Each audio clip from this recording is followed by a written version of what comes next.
All right, everybody. So you read an article on Tuesday, hopefully.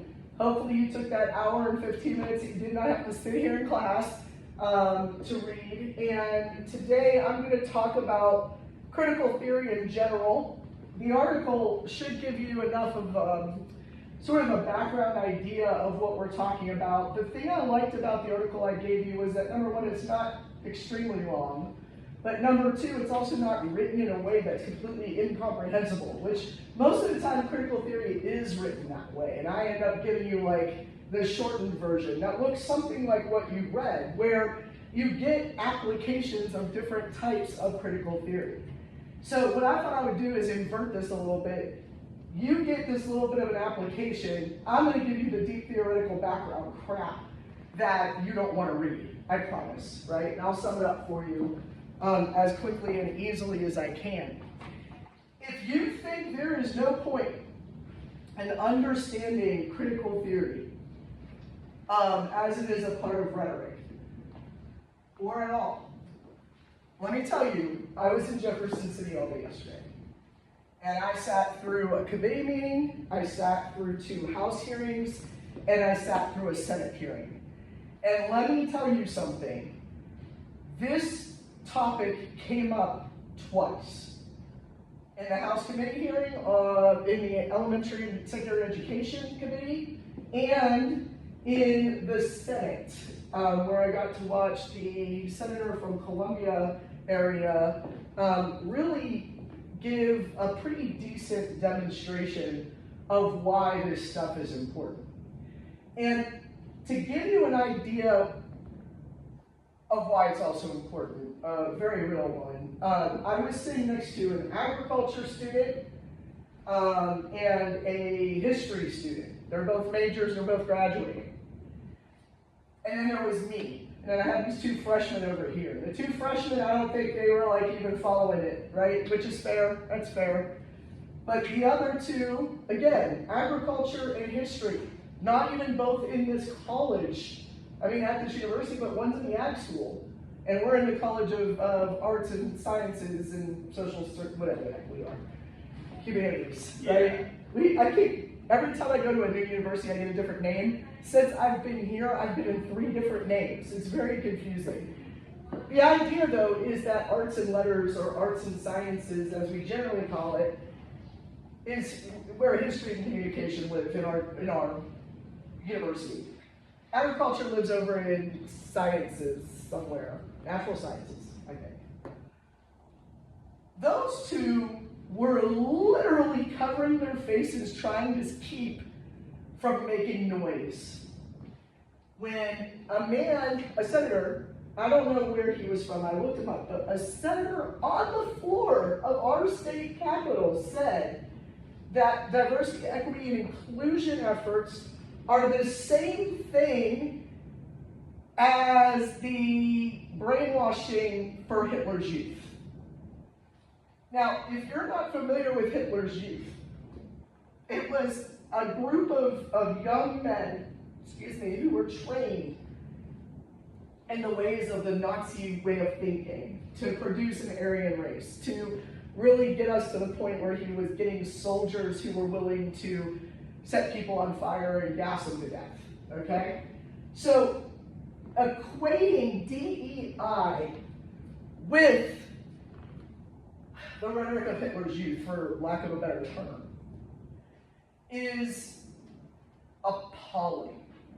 Now, in order to truly understand why, aside from the fact that on face it sounds bad, because I'm making it sound bad, understanding what Hitler's youth was, understanding what DEI actually means, and understanding what critical theory means will help you understand why it's so offensive. So when I say to you that what we're talking about today matters, I don't mean like, oh, it's important to me and therefore it should be important to you. I mean literally your state legislators are talking about this. This is in popular conversation. This is something that is important for you to understand, whether you're in agriculture, history, communication, doesn't matter. So that's why what we're doing today is important.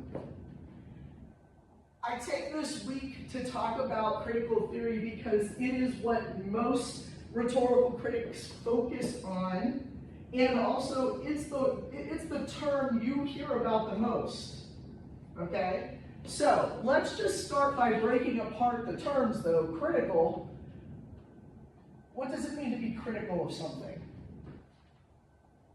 Does it mean to criticize it? Like question it. To question it, that's good. To question, any other words that sort of come with critical? The other word I would use too, and it goes along with question, is analyze. And of course, analyze means to sort of break apart and put back together for the purpose of understanding, right? So, critical doesn't mean it's bad. It doesn't mean to be negative about it. It doesn't mean to criticize. It means to think about, question, and analyze what it is that you're seeing, which is why oftentimes critical is followed up with the word thinking. And it was always funny to me because I had a professor when I was about your age who said, I don't understand why we say critical thinking. Shouldn't all thinking be critical? If you say I'm thinking about it, doesn't that mean I'm questioning it, turning it over in my head, analyzing it, and determining what I'm going to do? And I thought that was the funniest thing I'd ever heard because to me, thinking could be as much as daydreaming, right? But to this professor, they were like, no, all thinking is critical. And I was like, okay, well, I'm going to go ahead and say that there is a difference between just thinking and critical thinking. However, I will say that if somebody comes up to me and says, we're going to have a strategic planning meeting, I do ask the question, I'm sorry, when does one plan unstrategically? Like, when does that happen, you know? But in this case, critical, when we're putting it in front of thinking, means literally to take it apart, to dismantle it, to look at it, to analyze it, to question it. So where does the term theory come in? Now, for most people, theorizing might mean, does anybody have some words for theorizing or what theory might be? That's just a theory is what I hear a lot of. What do we mean by that? Drawing to conclusions about like all the should be in there. Let me put a positive spin on it. Theory is about possibility. And what I mean by that is just what you said. Coming to some conclusion or idea based on possibilities. What is likely to be true. Right? Do you remember or think of, back to the beginning of this class, another time when we used the words likely to be true? In fact, I think the word I also used was probability.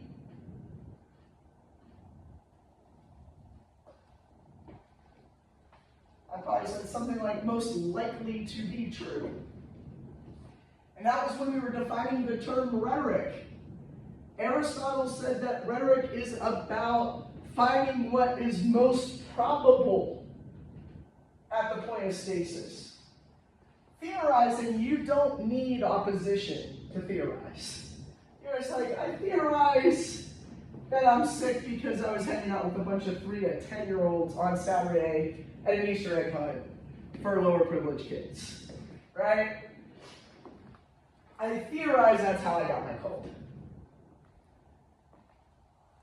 The probability is there. Let's break that down. Why am I sick? Yeah, I mean, we could take this to an absurd degree. Theorizing allows you to get to that point of absolute absurdity, right? We're guessing at this point. So theory is based on some knowledge, but perhaps incomplete knowledge, as Michael said. But theory is also about coming up with possibilities. So, critical theory then. Thinking about or questioning the possibilities behind something.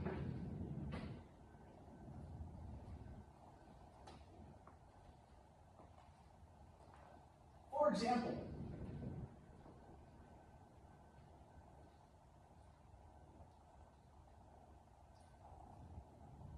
why are we treating immigrants the way that we are right now?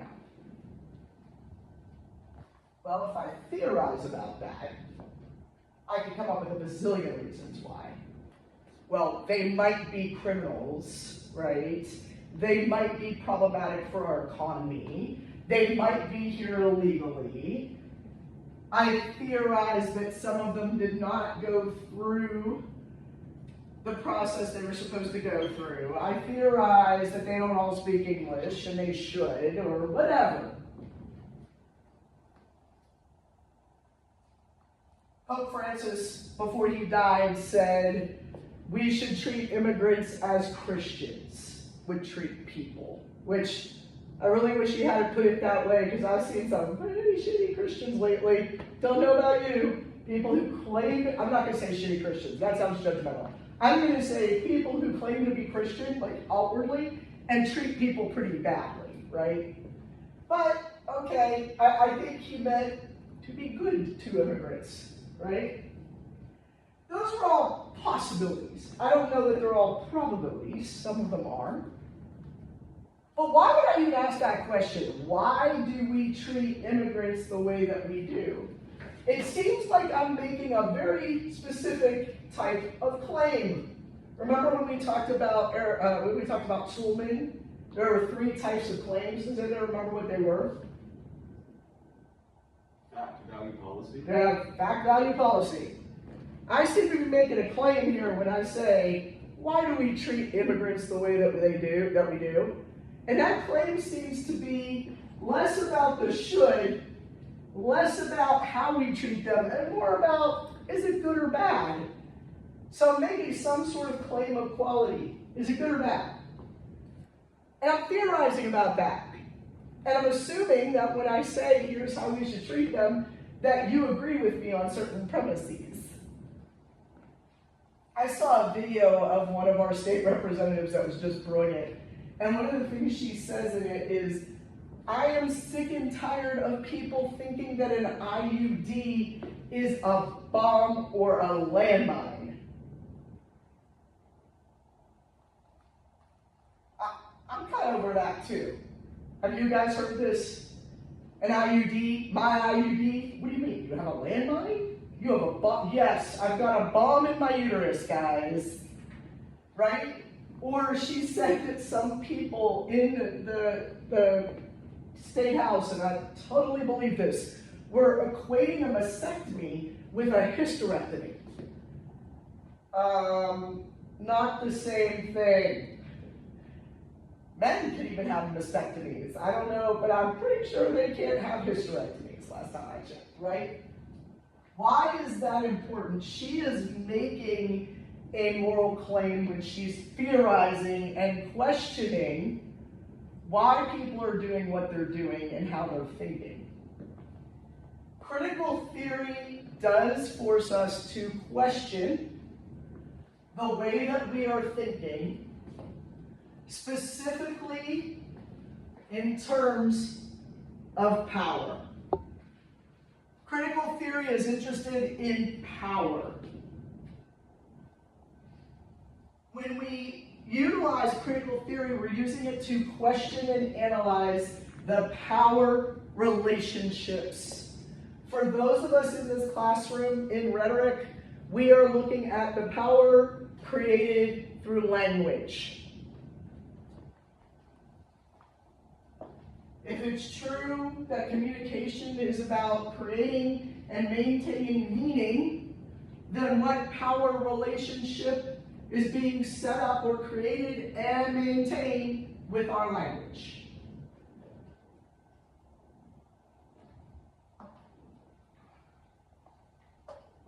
In your reading for today, there were multiple examples. Can anybody tell me one of them? Anybody read? Michael read it. Yeah. did go over the article, It okay. went over my head when I went over, like, it, Okay. Do you remember any of the examples that they gave? I don't. Hey, that's all right. It's not, this stuff is not easy. I mean, I think I gave you that article. Now that you're all looking at me like that, I'm like, You did. is that the one I gave you? Yes. I mean, I hope so. Where did I put it? I put a link in your announcements, right?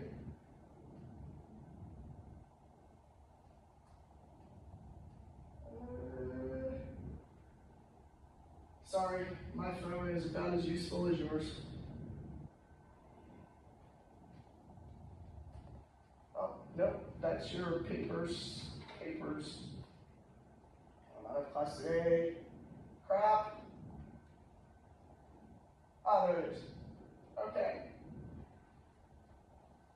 Yes, okay, so I gave it to you in terms of, technology and critical theory, right? Yeah, you need the one I thought I did, sorry. Okay, that's okay. Alright.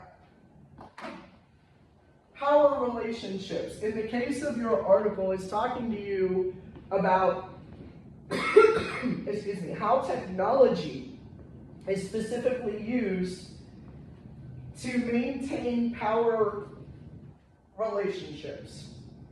Think about it this way. You all are sitting here with your phones, your computer, your laptops are open. Some of you might have iPads, some of you might have, as I do, 2 phones, right? Or I have 3, okay? Most people in the world don't have that. Most people in America, maybe, I don't know what the percentages are these days, but if we constantly function assuming that everyone has the access that we have vis-a-vis technology, then we are assuming incredibly incorrectly. And if I said to you, hey, what do you think all of this technology gives us? What would your answer be?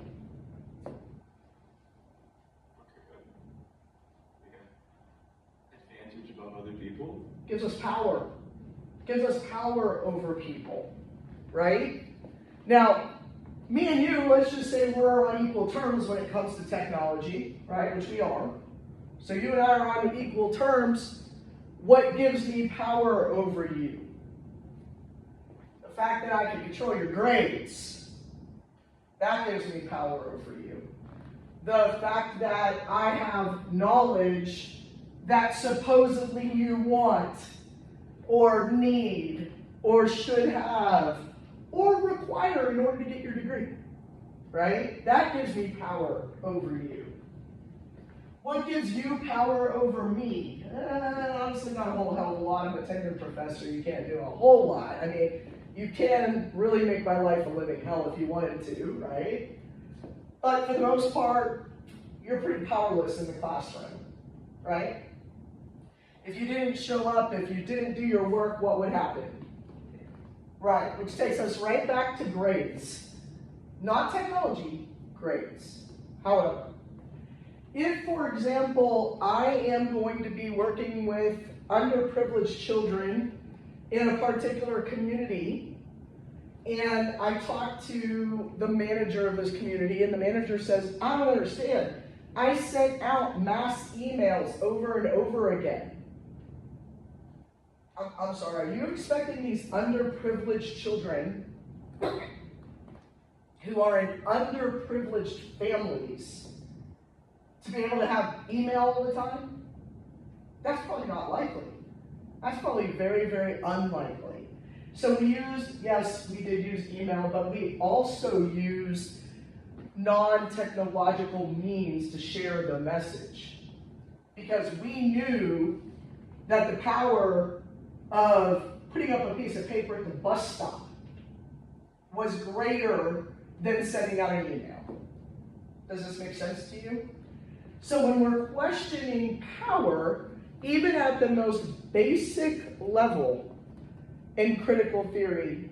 We are questioning it simply from a point of who has and is able to define and maintain the power. Now, where does this idea of critical theory come from?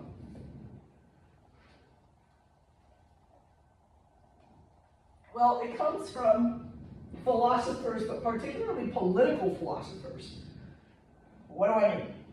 Well, see, in politics is all about power.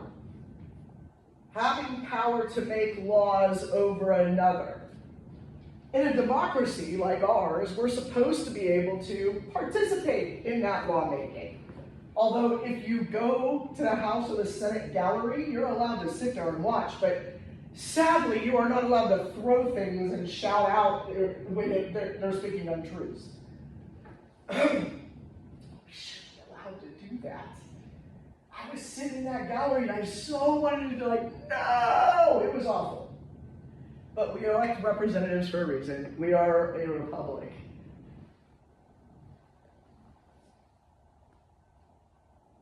This started off really with Karl Marx, a Marxist idea. Now, don't freak out.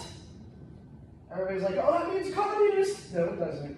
Marx may have been a communist, but I promise you, I am not here to teach you communism. What I am here to tell you is one of the reasons why Marx embraced communism was because he felt that capitalism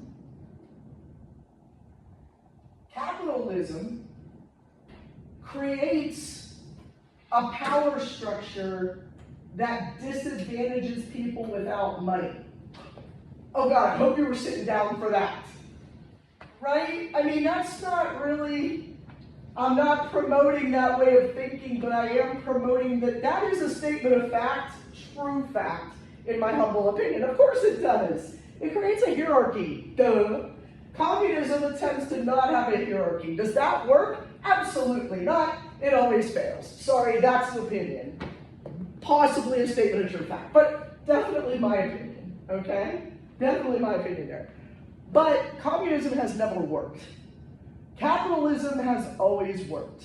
And what that means is that there are always power struggles in capitalism. And people will do anything they can to get their hand on power. And how does a capitalist define power? Money, exactly. Dollar bills. Or gold coins, or whatever the hell we're using these days, right? Ethereum, Bitcoin, whatever. That's the power. People who have a great amount of money believe they have power. Now, in democracy, is that how it's supposed to work? People with the money have the power. No, that's not how it's supposed to work.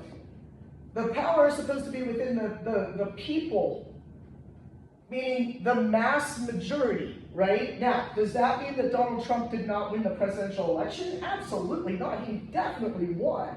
There's zero question. The majority of votes that were counted went to him. Period. End of story.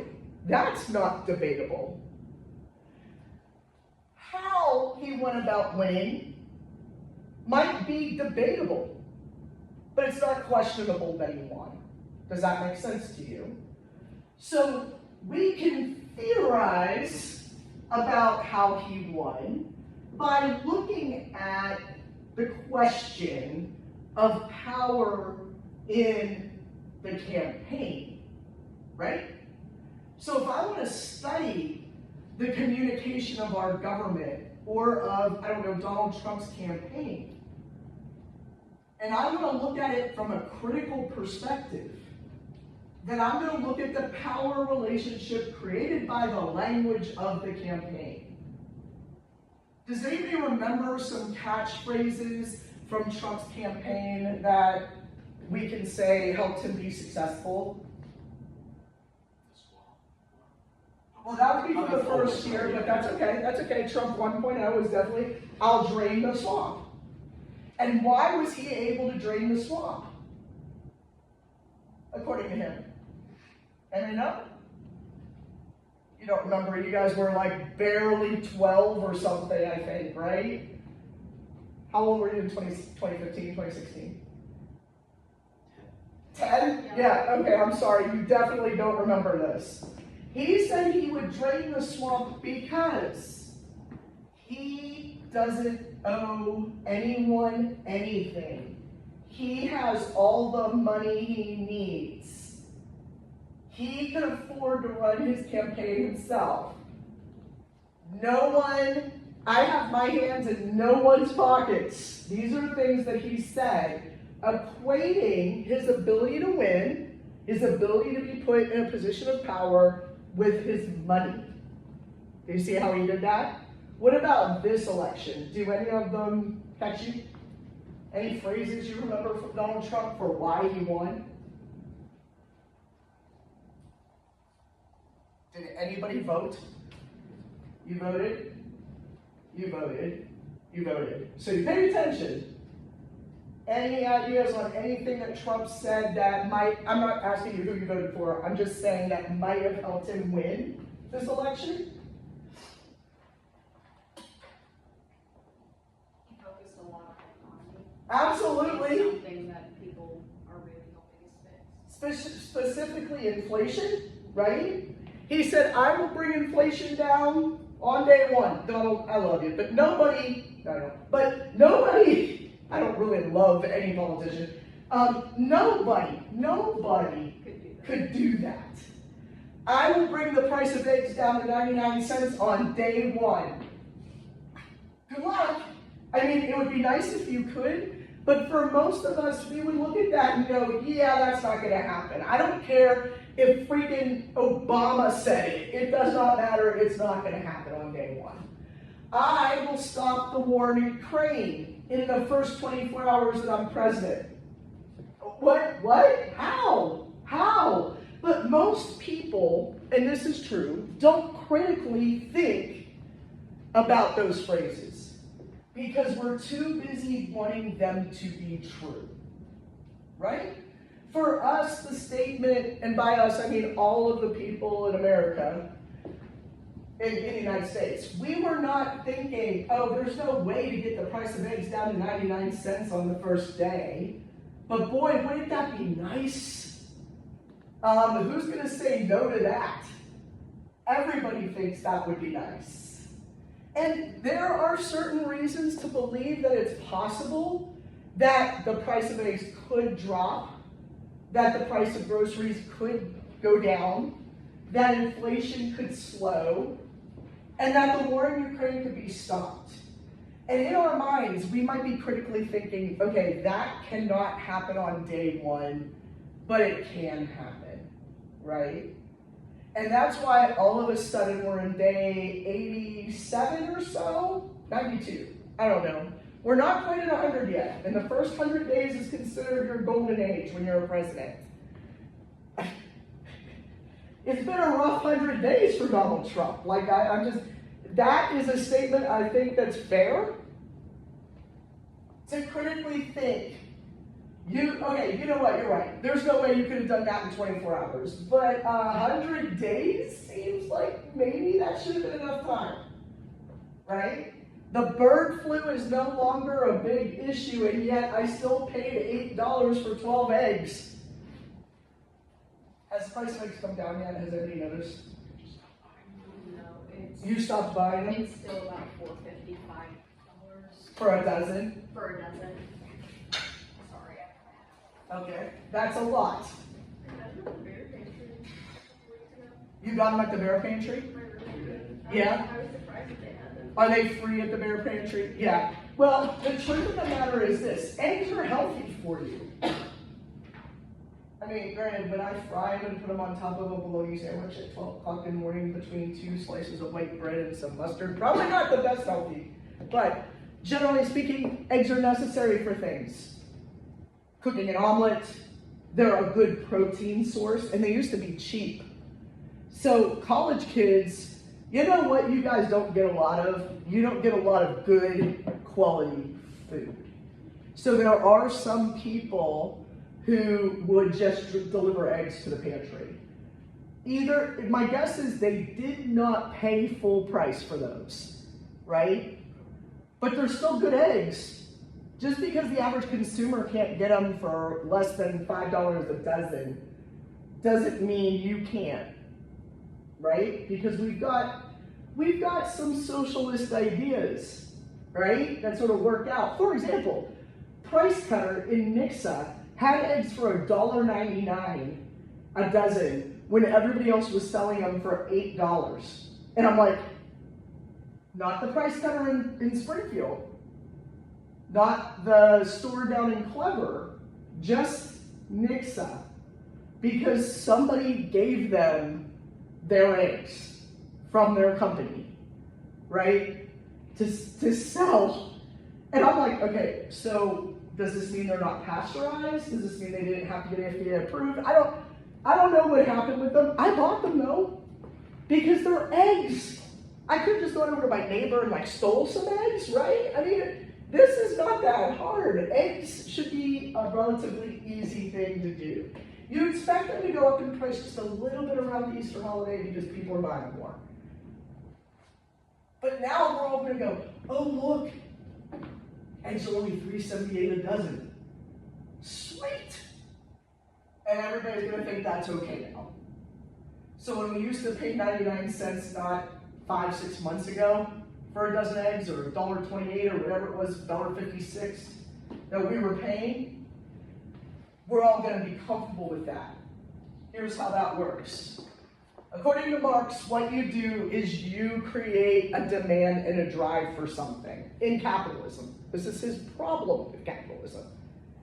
You create that demand or drive multiple ways. You could do it with sex, you could do it with power, you could do it with limiting supply. You can do it by making people feel that if they have that thing, they will be powerful. Okay, let's come back into the present. What is something that people have right now that we believe, at least a lot of people believe, makes you look like you've got money and power? One thing. Money and power, besides eggs. Specifically which car? The Tesla. Yes. Now, there are things about the Tesla that are great, right? It's an electric vehicle. It's a clean car. They seem to run most of the time. And the problems that we're having with them is that there aren't enough plug-ins across the country or in the middle of Nowheresville, Kansas. And so if you run out of power, you're going to be in trouble, right? That's a problem. But that's not a problem with the car, right? That's a problem with the supply around the car. So, here's another thing. Does anybody know how much a Tesla costs? The Cybertruck costs about 80 grand. I know that. I want to say like your average Tesla car is like 40 to 50. Does that sound about right to you? You have no idea. You've never looked at a Tesla? I've been in a Tesla before. You've been in a Tesla. Did you go to buy one? No, so you don't know. Anybody know? Okay. I think I'm about in the ballpark. I mean, forgive me if I'm completely wrong. The last car I bought was a Nissan freaking Sentra. I did not want to buy this car. This is my husband's car. This is a tiny, tiny vehicle, and I am too old and big for that kind of car anymore. When I was in college, sure, it's a great car for a college kid. I drive a Rogue. I bought it used, and she's my baby. Vanity license plate, her name is Ruth. I'm very touchy about my vehicle. 2018, she's getting old. She's 7 years old now. I love that car. I love fake leather seats, the whole kit and caboodle. I love it. My husband's like, I need a new car. I need a fuel efficient car. Since you seem to like Nissans, I guess I'm looking at the Sentra. Oh, dear God, baby, why? Okay, fine. So I look for a Sentra, and this was in 2023. So we're coming out of the pandemic still. We still got some supply chain issues, things like that. It's hard to get a Sentra. Dealership keeps saying a Sentra's coming, a Sentra's coming. The Sentra for you is coming. It's silver. Good enough, whatever. He says as long as it's not red, he doesn't care. I go and I'm running over to the dealership every chance I drive past it every day when I go to work. One night, I'm there at 9:30 at night, eating at Panera, eating there, and I was talking to my friends afterwards, and I said, okay, I'm gonna take a quick run over and see if the Sentra's come in yet. No Sentra's on the lot, 0. Okay, drive back home. Are you sure you don't want, I don't know, an Altima? Nope, that's too big. Okay, so the next day, I happen to be going to work, and I'm coming back from work, and I said, hey, I'm gonna swing by the Nissan dealership, find out when this car is supposed to come in. He said, it's been weeks. I mean, I'm not going by like every day being like, where's my car? This is literally over weeks, right?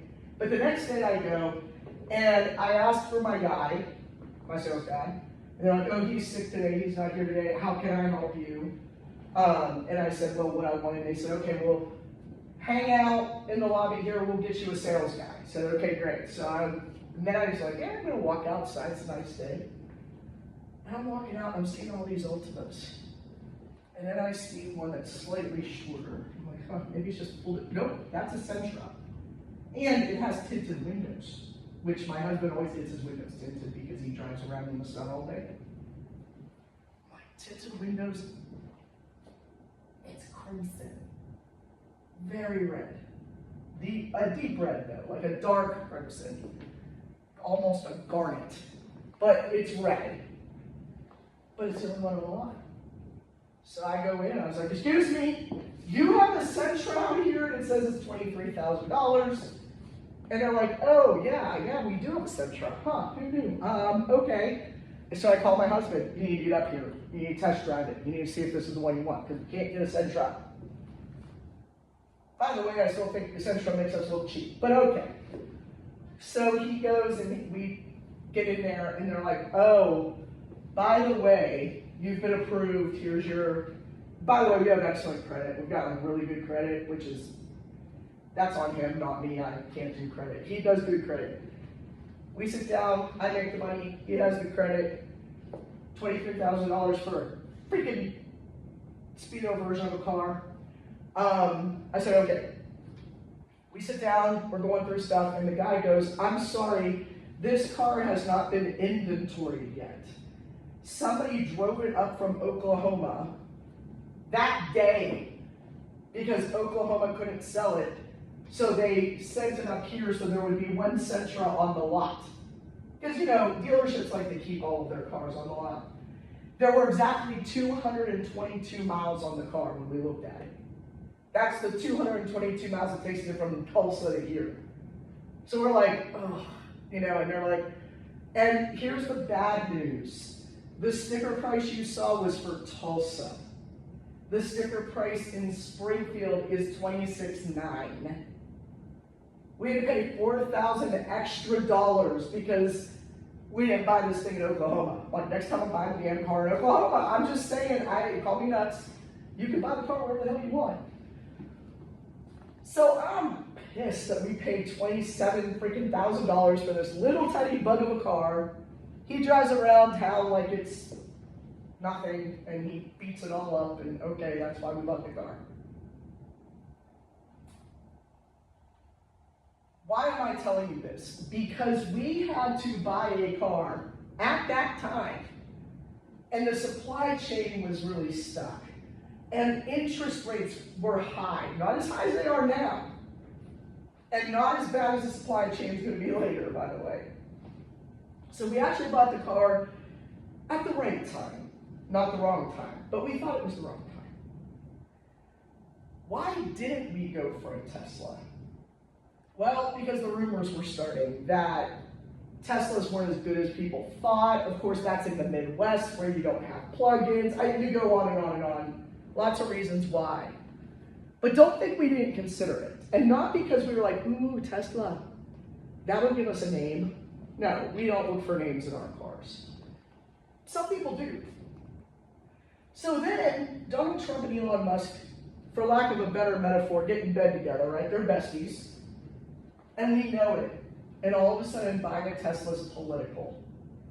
Prior to the election, what did Donald Trump say about Teslas and electric cars? Does anybody know? He hated them. They were terrible. They would never do as well as gas-fueled cars.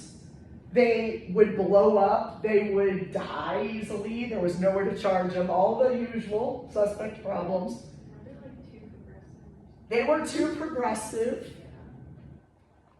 And then what happens?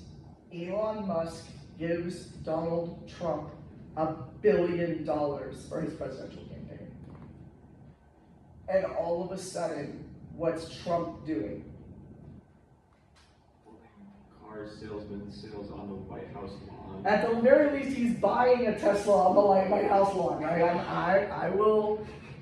I'll take that down a notch. But yes, so what does that mean? Well, now it means if you buy a Tesla, you're doing the right thing.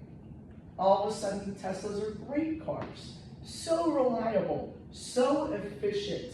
Everything is computerized. There's something I know about presidents that you may not know.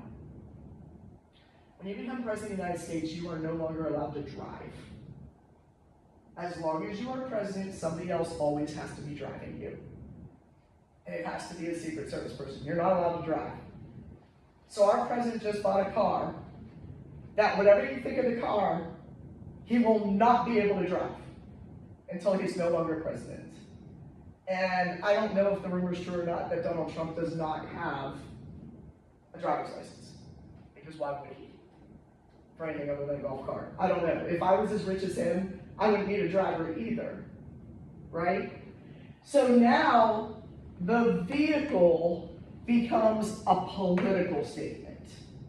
Doesn't matter how much it costs. It doesn't matter if it's the right vehicle or not. It doesn't matter if it's a good product. That has nothing to do with driving capitalism. What does is that it is now a political statement that you support Donald Trump and Elon Musk. Now,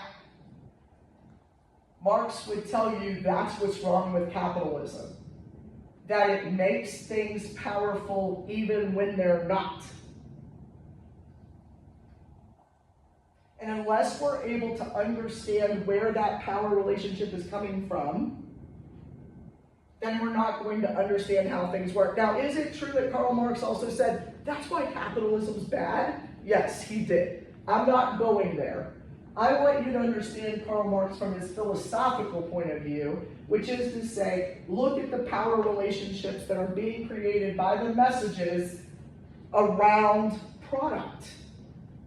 In the case for us, we're talking about cars, yes, and we're talking about the presidency as a product. And that is where power comes from here. Now, that is generally speaking what critical theory is. To look at something and say, how is this power being created? Now let's talk specifically about types of critical theory that you may not realize are based on this very basic Marxist principle. You ready? You cool? You gonna be all right? All right. Let's start with the most popular one. Feminism. Feminism as a critical theory, as a way of looking at power relationships specifically from what position? It's feminism. What perspective do you think we're looking at? From females. Yes, yeah. You wanted to say it, but you looked so scared. Yes, females. How are women being empowered or disempowered by a message? So you'll notice that one of the sample papers that I posted for you this weekend is a feminist study. It's critical theory using feminism. Does that make sense to you now? Okay. Hold on, I hope you're there. This is going to be a shocker for you.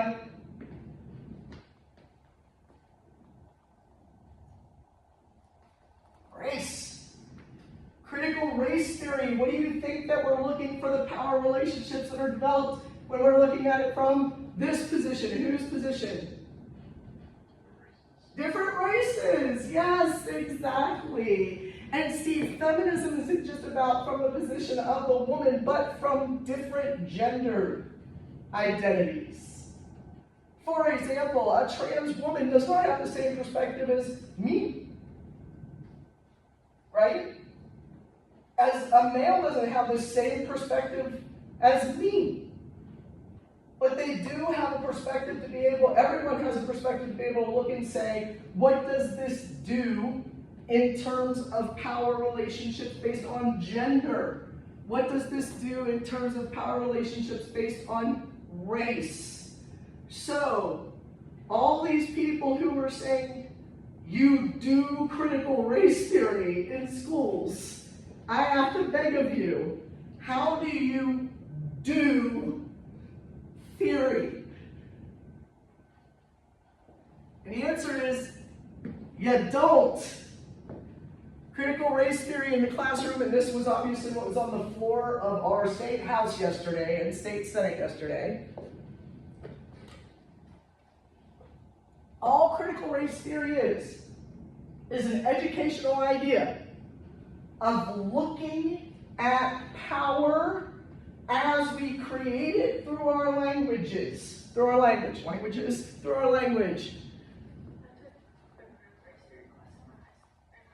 In high school, you took a critical race theory class. Where did you go to high school? That explains a lot. Yes, I love that place. Right before it got shut down, but it was interesting because I took it like while when the George Floyd stuff took place, Ooh. like an hour north from me. Right. So we were taking it like during that. It was interesting, and I think the year after I took it, it got banned or whatever. So I'm going to take a seat and take a little break on my throat and have you explain, and you don't worry, there's no pressure here. Who taught it, first of all?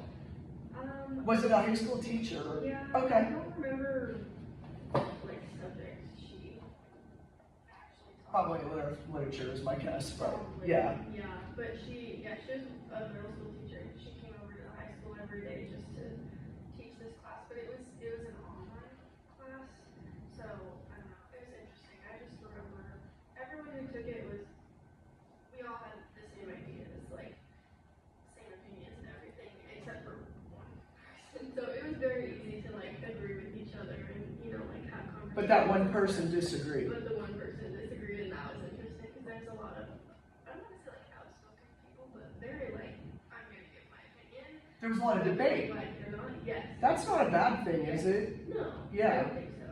So it's really. So what do you think is the one thing you got out of learning about CRT? I don't know. It was like 4 years ago. It's okay. I remember the one. It's like a comic. It's a picture of a fence, and there's like two people standing on the fence, and one of them is standing on a stool, and the other one's standing like normal. What is that called? Equality and equity. Yes.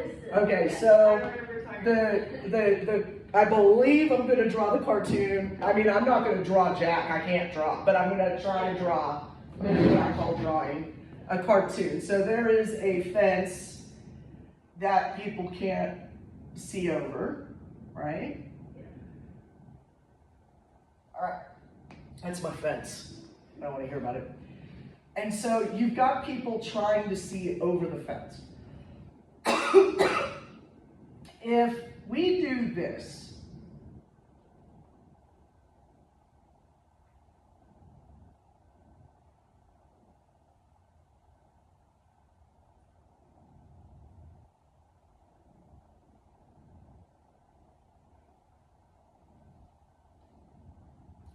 what we have done is practiced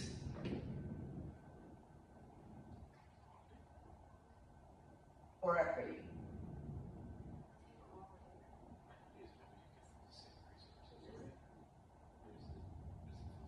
This is equity. If I remember correctly, am I right? You know what? Now you guys have me questioning my knowledge. The idea that we give everybody exactly the same thing, that's equality. Yeah. And then equity is making sure that each person has the resources, like whether they're the same or different.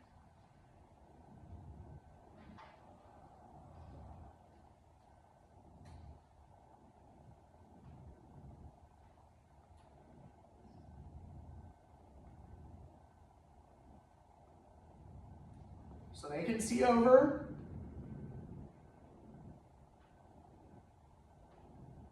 That's probably not enough of a difference there for you to see on the screen.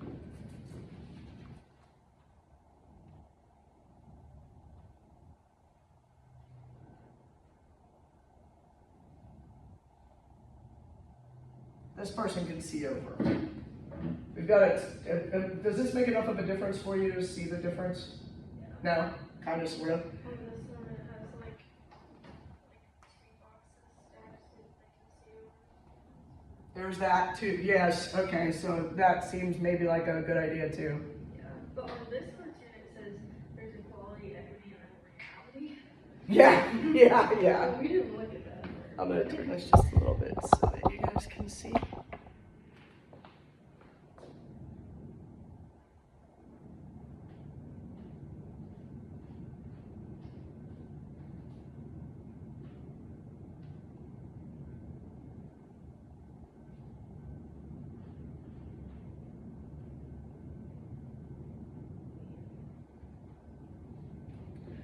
So in the case of this one, you have to give them 2 boxes in order to see over the fence because they're shorter.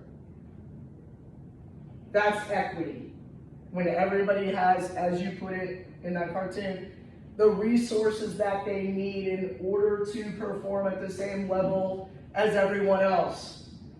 Here, sure, everybody has the same size box. Not everybody can see over the fence. And in this case, no one can. But if you redistribute properly, so there's that term I just used, redistribute resources. That's a scary word, especially when used in terms with Marx. Because Marx said what we should do is redistribute wealth. And that really freaks people out. And fair enough. I don't want to earn money and have somebody else take it from me to give it to somebody else who might need it more than me. That's crazy talk. Personally, I'm totally down with that. But not everybody is. And let me tell you who's not. Capitalists. Which we all are, whether we want to admit it or not. We capitalists are like, I did the work, I earned what I got, that's what I should get. And just because we're selfish assholes isn't the problem of anybody else, even though they're all suffering, because they don't have the ability to have the opportunities that we all have. Make sense so far? Some other things that people don't think about in terms of critical theory.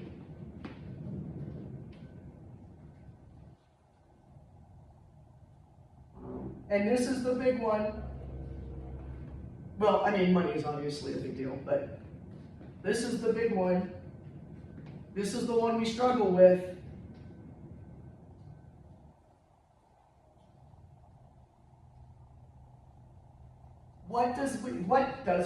What do we mean by opportunity? So yesterday, the discussion that was happening in the Missouri House was all people have exactly the same opportunity to become elected. Well, what do you mean? Well, women have run for this house, right? This was in the Senate, actually. And we're like, yeah? He goes, so they had the opportunity, they just didn't win because of their merits. So every time I think we don't need this anymore, we've come far enough, some a-hole changes my mind again. And of course this person, let's guess, what do you think their gender was? Male. What do you think their race or ethnicity or color was? White. What do you think their financial status was? Pretty high, right? I'm not rich by any stretch of the imagination, but I can tell you I am definitely privileged where I live. No doubt.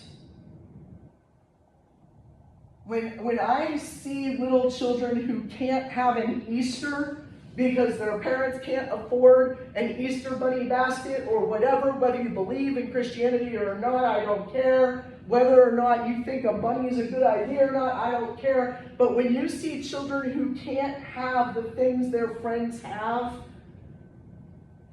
all of a sudden my need to raise $20,000 for my medical alert dog seems like kind of a small problem. Their parents can't buy them $10 worth of candy. Right? So what do? I take my money and my resources, I haul my cookies, and I go and I help the kids. That's my choice. Because often this is how I think. And apparently that makes me a communist, just so you all know. I've been called every name in the book. And I got some really bad news for people. That doesn't make me a communist. I 100% want money.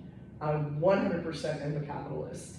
I truly want my Nissan, not a freaking Ford, okay? Like, I'm very touchy. I have my things that I want, that I desire, that I need, that I believe give me power. So, I am a capitalist at heart. That doesn't mean I can't think critically about others or other issues. In education, critical race theory literally means not that you stop teaching that there was slavery, and not that you teach that we're only slave owners, because we're not. But you definitely teach that there were black and brown men and women who we built this country on the back of, just like there were white men and women that we built this country on the back of. The problem is, in schools, we only teach the white people. The guy that was in my class that had some different ideas, that was always like the defense that he had was that the critical race theory was attacking white people. Yeah. That's obviously not. And that's exactly what this senator was doing yesterday. He literally said, on the floor of the freaking Senate of our state house, or our state capitol, he said, hold on, I'll get there. It's going to take a little bit to get it out of my mouth.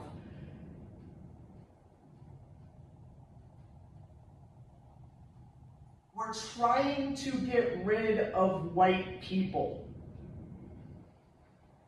This is what's known as replacement theory. Has anybody ever heard that term? Replacement theory, when it doesn't have the word generational in front of it, that's a different thing. Replacement theory is the idea that we are trying to replace one culture with another. I don't know about you guys. My great-grandparents came over here from what is now known as Czechia. At the time, it was known as Czechoslovakia, part of the Hungarian Empire. Some of them came from the Slovakia side, some came from the Czech Republic side or Czechia side. We used to celebrate Christmas with Slovak traditions and ideas, and oh my God, that awful Bavarian food. Don't ask, it was awful. Christmas Eve dinner, terrible. Every year. Thank God Grandma and Grandpa made cookies afterwards. But we had to celebrate certain things. We got prayed over in Slovakian. I've got Ukrainian roots. I've got German roots. I've got all the Bavarian roots you can possibly have.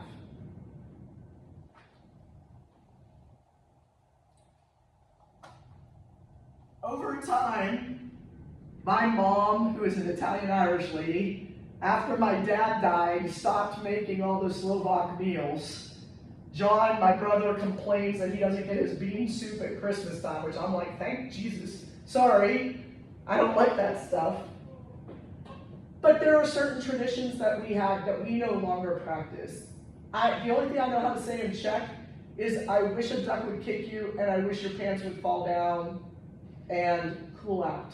Those are the three things I know how to say in Czech. Or Slovak, depends on which part of my family I ask, okay? Pretty much it all sounds the same to me. What's the point in that? Have we replaced the Czechoslovakian culture? Yeah, with a more Americanized or Italian and Irish version, right? We have taken the parts of Slovak culture that we want to keep and we have gotten rid of the ones that we don't. For example, sauerkraut is terrible. Wetting down bread dough balls and putting sauerkraut on them is an awful tradition. Let's not do that anymore. The idea is not to replace an entire culture, because I'm pretty sure that in Czechia and in Slovakia, they still have their culture. The idea is that we get along and join our cultures. Same thing with race. We're not trying to get rid of black and brown people. We tried that once. We're not trying to get rid of white people. My God, there are so many shades in between there. I mean, my stepdaughter, is whiter than me. I didn't think that was possible. I'm Irish and Slovak. I look like I never see the sun. I'm white as it goes. In Minnesota, I used to blend in January. They used to lose me in the snowbanks. But she's whiter than me. Somehow. She lives up in Colorado now. Maybe that's why. I don't know. Northwestern Colorado. So maybe that's why. But the idea is not to replace, the idea is to enjoy, right? And so when these people on the Senate and House floor of our United States Congress or our state Congress are saying things like, we're going to lose all of our whiteness, I can't help but think, boy, aren't you a little freaked out? Now, do you think that there is a reason, let's think critically about this, using critical race theory, why would we want Elon Musk in power in the United States? Why might people want Elon Musk in power in the United States? And Carter, what do you know? Rich and he's white. He's rich and he's white. Do you know anything else? He's a businessman, true. Anybody know where he's from? South Africa. And he came over when apartheid ended. And what's apartheid? Does anybody know?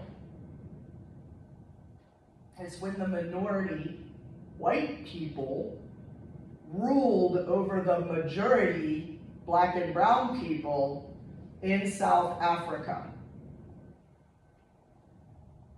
So if I was fearful that my white people were being taken over by people of other colors, why wouldn't I want Elon Musk in power? Of course I want him in power to protect the white people, like they did in South Africa. By the way, that was not a good time at all in history. Any more than the slave trade was a good time in history. Not okay. People don't like hearing these things. People are afraid of these conversations, and that is why they don't want us, and I'm going to say it again, to do critical theory.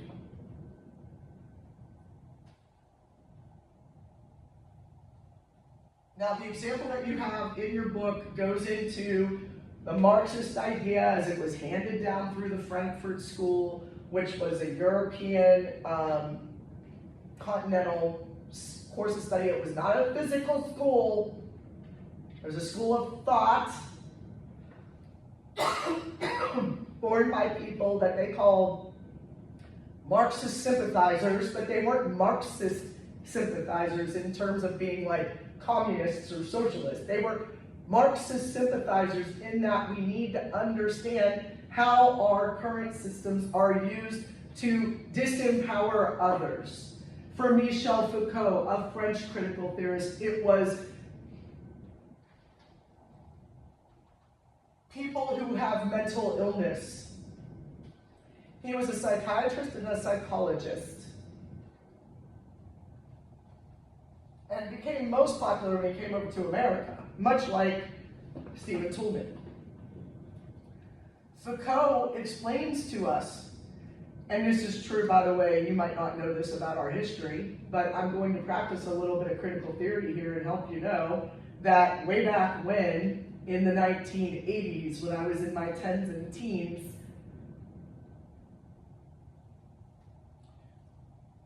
people believed that, and they used the term homosexuality, was a mental illness. So what happens when you're able to claim that someone is mentally ill? What can you do with them? If someone's sick, what can you do with them? You can cure them. You can put them in a hospital. You can put them away. You can put them on an island somewhere like the leper colonies. If someone is mentally ill, you can put them literally behind bars. Remove them from society. So homosexuality is no longer, obviously, considered a mental illness. But the reason why we defined it as a mental illness when we did in the DSM-2 and 3, that's the Diagnostic Something Manual. You guys know what the DSM is? Okay, good, some of you do. When we took it out of there as an illness, you could no longer say, let's cure homosexuality. Let's put them on an island somewhere far away and make them not live with people. Let's blame them for the AIDS crisis.